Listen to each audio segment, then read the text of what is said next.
Day 20 of cycling to every Formula One circuit, and this is the Clifton Bridge.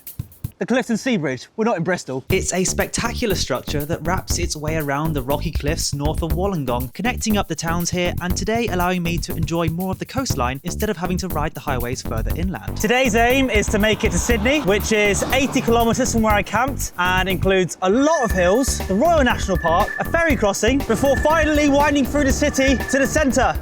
But we'll see. The hill started immediately after filming that last clip and would continue to hit me where it hurts all morning, with the only thing keeping me going being the stunning sea views and some Sydney trains sightings. Then there was one last monster of a hill to contend with before reaching the Royal National Park that I had to keep resting to catch my breath, which on one occasion came with the lovely perk of some terrific train spotting action.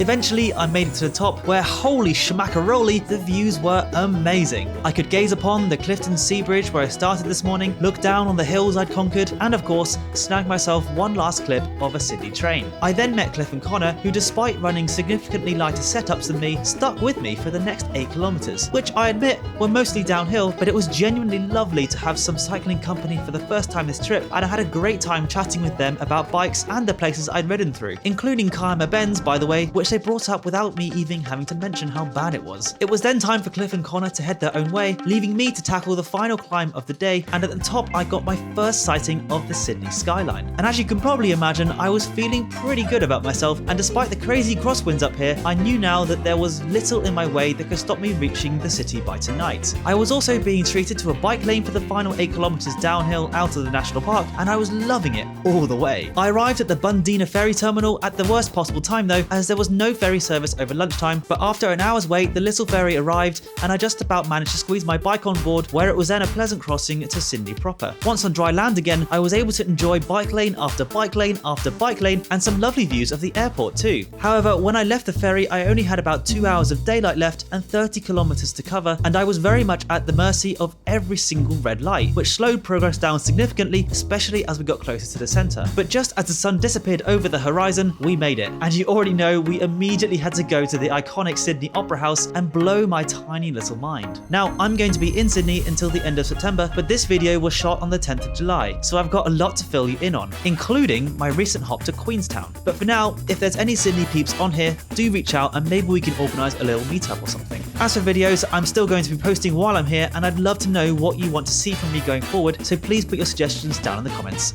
See you soon!